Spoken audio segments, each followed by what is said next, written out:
Derek, how you doing? Good man. How you doing? Good. How's your weekend? Yeah, it's good. Yeah, quick, too fast as always, but good. How about Nice, nice. you? Yeah, lots of kid stuff. But nice, nice kid stuff. That was good. Yeah. Did um, did you watch that Loom, by the way? Oh shit. I'm just thinking of it now. Sorry, man. You Okay. sent me a message. Yeah, in Slack about the I saw the link and then I forgot to go back and look at it. I just marked it unread now and I will watch it after we're done here. Sorry about that. No, no, of course not. I mean, I think it's just it's a really interesting one. So yeah, watch it, and it was.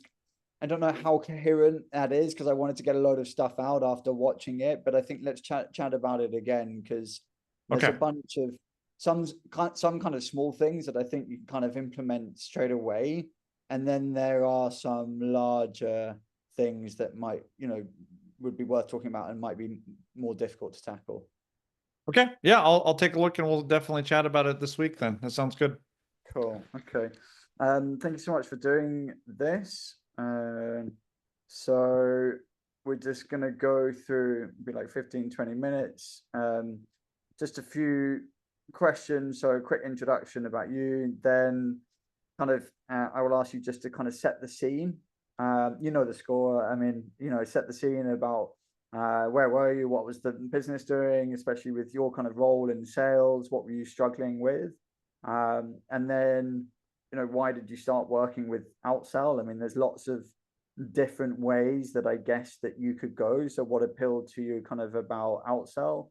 Um, and then just talk really about, how have you found the engagement? And I think part of this is sometimes it's what people find obvious. And then there's other things being like, oh, actually, like, it's been interesting how X has been done. I don't want to lead you at all. So I'm just gonna ask those questions, and then I guess a little bit about um, yeah, sort of who would who would you kind of recommend this to? Who do you see it working for, and why? And I think that's probably it. Okay. Yeah, I mean, just make that's there's a good chunk there. So just make sure you ask the specific questions so I don't forget, right? Oh yeah, don't don't worry. Very conversational But call. okay, cool. That sounds good. All right. Hey Derek, good to see you. Nice to see you as always. Thank you for agreeing to do this case study. Would you start off just by giving a quick introduction to yourself and to Couplr? Yeah, great. Thank you, Henry. Appreciate it. What can I tell you? So, founder, CEO of Couplr AI. We are a technology platform that helps match people with experts, whether it's, financial advice, insurance, the list goes on. And a bit of a serial entrepreneur. I've had, done a number of things over the years, but really focused a lot right now on growing Couplr and helping people connect. And I mean, so who's Couplr selling to? So we are an enterprise software solution white label. So think, Fortune 500 companies all the way down to firms with, 50 advisors type of thing. Really focused on it's not lead generation, although that's the term that everyone throws around, but really focus on improving lead conversion. Because that's where what's really important is like we need to actually help convert leads over. So we're really focused on working with firms that are already doing some good lead generation activities. Some of these companies have many thousands of employees and advisors, and some are small, but they all have the same needs to have better lead conversion for their sales force. And who in these companies are you selling to? C-suites, right? So the top level people, because typically the thing that we're helping them solve for is one of their top 10 pain points. And so we definitely start as high up in the food chain, if you will, as possible, just because they're able to see the big overall picture of what the company's doing and their focus is. And then that'll tend to get referred back down to other project managers that are focused on specific, owning a specific product or experience and so forth. But yeah, C-suites is where we focus our energies initially. Okay. Are you happy to share kind of average deal size, contract value? Yeah, I mean, if we had our druthers, we're talking, seven figures a year of recurring revenue from these customers, which it's a big ticket item, but we're solving a massive problem for them, so it's worth the investment. Okay, so small, quick, nice and easy sales, I imagine, a couple of days. Not at all. Boy, I look at my days as like an actual individual advisor practitioner. Like you could close business on a first meeting, depending on the relationship. And so it's different from what I was wired and exposed to because now the sales cycle, 6, 12, 18 months, it's a really long process. Yeah. Yeah. So I guess paint the picture a little bit, before you started working with Outsell, were you running everything in terms of sales? Like what was going on? Yeah, it was haphazard. It's startup life, right? So I'm wearing 101 hats a day and trying to get the business up and running. And I love sales. I love having the meetings, but how do you get the meetings? Like there's all these other things. So trying to do it all myself or like haphazardly helping people help here and there. And so that was one of the appeals of working with Outsell was having a group that was specifically focused on filling my funnel so I could just focus on meetings and nurturing and curating the right type of people that I want to work with. Because I love founder-led sales, and earlier stage companies should always have founder-led sales. The Yeah. founder knows the problem I probably better than anyone else and the solution to that problem, but they still need help scaling that out where they can actually get enough meetings in the book. Yeah, 100%. And so obviously lots of this is relationship based. I mean, did you have any sort of, I mean, I know you have a very strong network, but did you have any sort of system in place to be able to nurture these relationships or scale these relationships? None. No. No, it was haphazard. It was, I created like a Google Sheet spreadsheet, but that became outdated about a day after I created it. And, because again, I'm wearing so many hats, it's Yeah. hard to come back and make sure it's managed. And so, or it would be like, oh, I sent this email 3 weeks ago, I never heard back. Oh, I'll go bug them now. Right. And Yeah. so Yeah. it was not an exact science by any means. But I think probably similar to most entrepreneurs at this stage is this the Yeah. struggle that they have. And I mean, you were doing some marketing. What was marketing's kind of role in revenue generation? A little bit of like website optimization, a couple social media posts. I've got a strong following on LinkedIn, so doing that, sending DMs to people, getting referrals. Okay. Yeah, not really a system, more of just a kind of shotgun approach, kind of. Sure. Okay. And so obviously, I mean, there's at the stage that you're at and when you're employed outside, I mean, I guess there's a couple of different ways that someone could go, right? I mean, what attracted you to Outsell, and why did you ultimately choose to start work with Outsell? Yeah, a couple reasons. I mean, one, as an early stage entrepreneur, you have to be scrappy and watch every penny, probably more so than once you really get up and running. So making sure that I had an affordable yet scalable solution was important.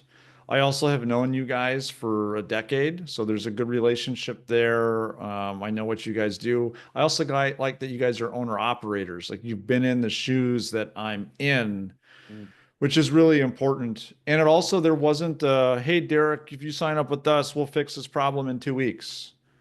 It's like, hey, Derek, this is going to suck for a while. This is a lot of hard work. We have to lay the foundation. It's delayed gratification. And I think a lot of startup founders are in so much pain all the time between all the things that they're doing that they're looking for quick fixes. And those quick fixes ended up actually not being a fix at all. And they're a distraction and a cost.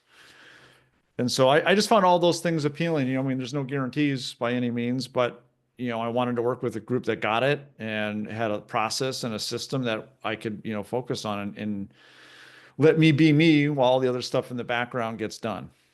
Understood. How interesting. How much was the kind of risk share, the partnership model? How much was that a driver? Well, it's important, right? I mean, like an entrepreneur, you take all the risk Yeah. and you tend to be the last one to get paid, if at all. And so, to work with someone where there's some risk sharing involved, on the downside, but also then they get to participate in the upside. That helps align interests. Hmm. And I think that's important because at the end of the day, a lot of people have their hand out, and then the entrepreneur, I mean, 9 out of 10 businesses fail. The Yeah, entrepreneur failed, but everyone else made some money on the process, and that can be a real struggle sometimes. for sure, for sure. Um, so obviously we've been working together for a while now. I understand kind of why you started working with us. I mean, in your words, what are you actually getting? Well, systems, processes, ideas, you're challenging me, but you also help me on refining things. These are all things that needed to get done to fill the funnel that I just couldn't do. I literally did not have capacity. So we can come up with a great idea like, hey, let's do a fireside chat or let's do a webinar or, a lunch or whatever it is. But from idea to execution is a ton of work. And I just didn't have the capacity to do that. So you guys are helping execute on the ideas and the strategies that we talk about, which is important, but you also help me refine like who is in my ICP? Why are they my ICP? How are we going to target them and so forth, which I had kind of done in my brain a little bit, but never really articulated it and put it into like some type of written plan. Yeah. I mean, it's often the case, right? It's kind of it's there in the head, but often what's Yep. also in the head is kind of three or four. And I think the commitment to one and building the systems around that is often missing. It is. Oh, it totally is. And again, just because you're a great founder doesn't mean you're a great marketer. And Yeah. good marketing and sales is an art and a science. And so you also have to hire and get support from those that are experts in those things, which I am not. So, I mean, I guess what does, what has been most successful for you? What has created the most value up until this point?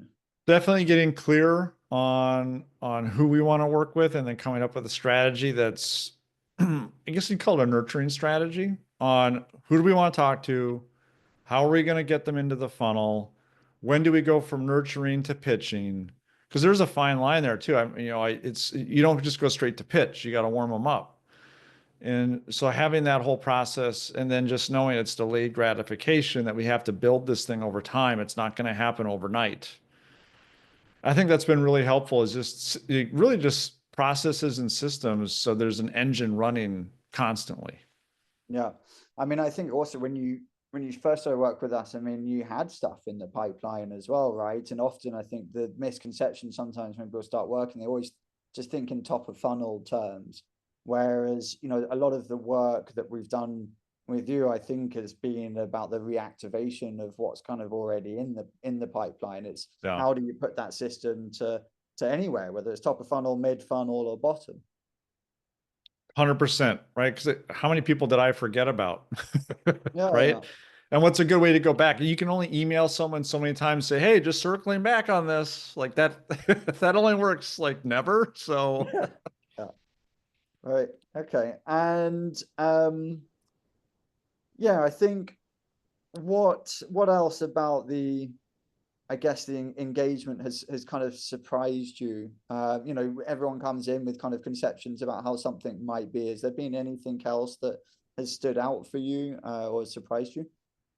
I wouldn't say surprise, but just it's nice to have the level of detailed support. We have our regular meetings on strategy, um, but I need someone to execute on that. And some of the details are just beyond me. So knowing that there's people there taking the notes, they're keeping me accountable, they're getting the stuff done that needs to get done behind the scenes. I find comfort in that. So I wouldn't say it was, a surprise. It was just like a nice thing to experience just to make sure that stuff is getting done, right? Yeah. Because there is so much to really good sales, especially B2B sales, that you need more than just haphazard stuff that I've been doing. It wasn't working. So yeah, Yeah. detailed support I think was really, really nice to have, and this continues to be. Yeah. Okay. And then just I guess to kind of wrap it up, quick fire final thoughts, recommendations. So shooting from the hip, like all the best founders, who would you recommend outsell to? If you are a startup founder that is selling into enterprise and you're not big enough where you can hire your own, business sales reps internally, but you want dedicated support, systems and processes and all of that. Like you're a member of the team, you're just not in the same building together all day long. I mean, the Yeah. whole, we didn't even talked about this. The whole point of me working with you is to outgrow you guys, Yep.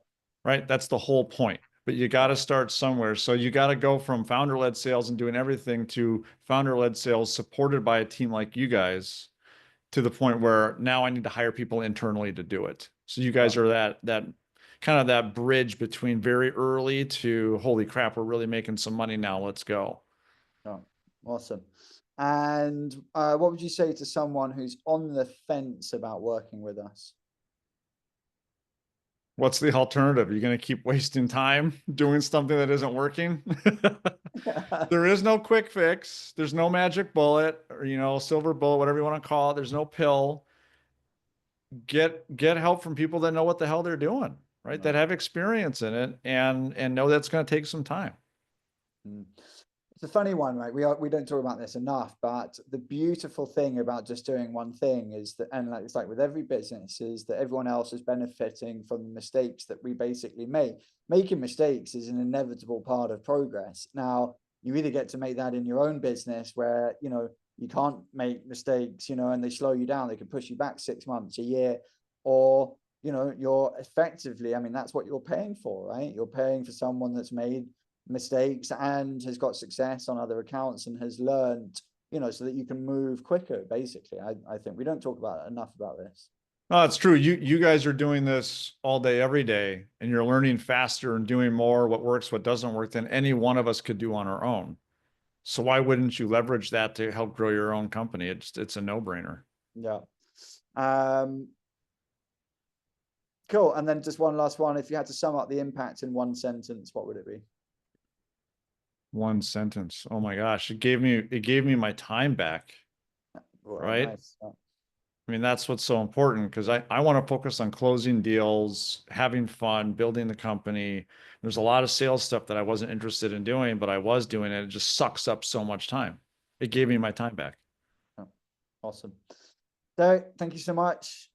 Yeah, that's it. I'm going out of out of mode. Yeah, right on. Cool. Yeah, I really appreciate it. It's an interesting one because a lot of the companies are further along, and they're not in startup mode. And I wouldn't say necessarily well, it's not. Our ICP isn't on paper. It's not startups, right? Yeah.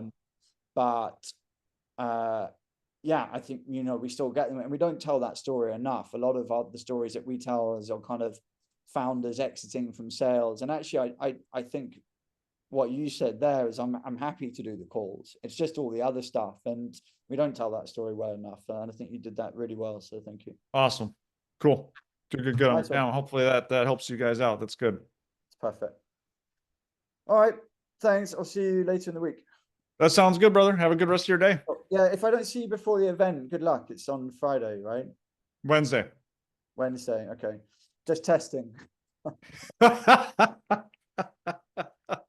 Oh man, I'm feeling pretty good about it. I think I like that I don't have to do a deck and it's just a conversation, and I will talk least among all of them, which is great. Yeah. So just let them do their thing. And the best thing is this format, you can just run it, monthly, every 6 weeks, 8 weeks. It's a great debate. I asked Jess this morning, we were looking at the attendee list, and I've asked her to go and refine it. So she's going to do some more work on like 100% ICP fit in terms of roles and companies. And then we can, I mean, I think there's 93 registrations. They'll probably, yeah, it's not bad. Yeah, we'll have to, refine that. I almost wonder in the future for these types of things, it would have to be almost like you could do some mass marketing, but also like directly. I know we've done some of it like DMs on LinkedIn, but really getting like, hey, we really want you to be here kind of thing. Well, I think what we want to do is you want to use this to own a conversation, right? And you'll suck people in, but then it's like the knock on. So now, for example, we're going to do like a C-suite only round table, it's only 20 people, and then you can start telling people who's on the list. So you get the first 3 or 4 maybe from your network, but then you're saying, look, we've already got X and X and X. We'd love you to take one of the spots. So then you've got the kind of general one, and then you've got the very, very focused one. Interesting. Okay. Yeah, and I only need to close one of those to make it worth my while. Yeah. Yeah. Cool. Well, let's get a couple of these under our belt, and then I think we'll have the data. Cool. Sounds good, sir. Good stuff. All right. Cheers, Derek. Thanks, Henry. We'll see you later, buddy. Bye. Bye.